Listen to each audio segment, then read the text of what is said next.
সহিহ বুখারী কে ছিল? কোরআনের পরে যদি কোনো কিতাবকে সব থেকে বেশি বিশ্বস্ত মনে করা হয়, সেটা হলো সহিহ ইমাম বুখারীর কিতাব।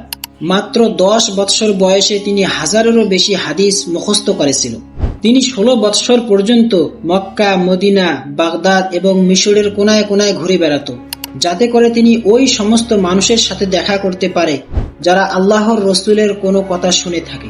এইভাবে জমা করতে করতে তার কাছে 6 লক্ষ হাদিস জমা হয়েছিল। তার এই হাদিসগুলো যাচাই করার নিজেরই এক তরিকা ছিল। প্রথম, হাদিসকে বর্ণিত করা মানুষ সত্য এবং আল্লাহর রাস্তায় জীবন পরিচালনা করানেওয়ালা হতে হবে। দ্বিতীয়, হাফিজে কোরআন, যার মাধ্যমে এটা প্রমাণ হবে যে তার মেধা স্মরণ শক্তি তীক্ষ্ণ।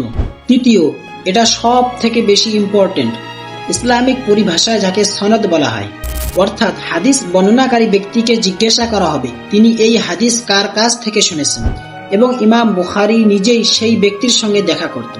উদাহরণ হিসাবে, ইমাম মালিক ছাত্র ছিলেন ইমাম নাফিয়ার, ইমাম নাফিয়া ছাত্র ছিলেন আব্দুল্লাহ ইবনে উমরের, এবং আব্দুল্লাহ ইবনে উমর এই হাদিস নিজেই হুজুর সাল্লাল্লাহু আলাইহি সাল্লামের কাছ থেকে শুনেছেন।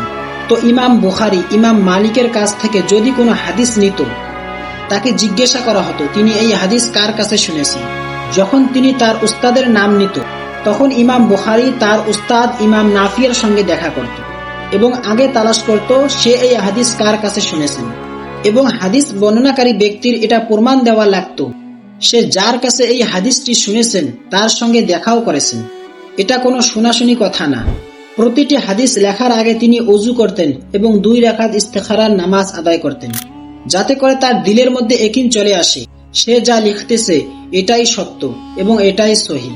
আসসালামু আলাইকুম ওয়া রাহমাতুল্লাহি ওয়া বারাকাতুহু।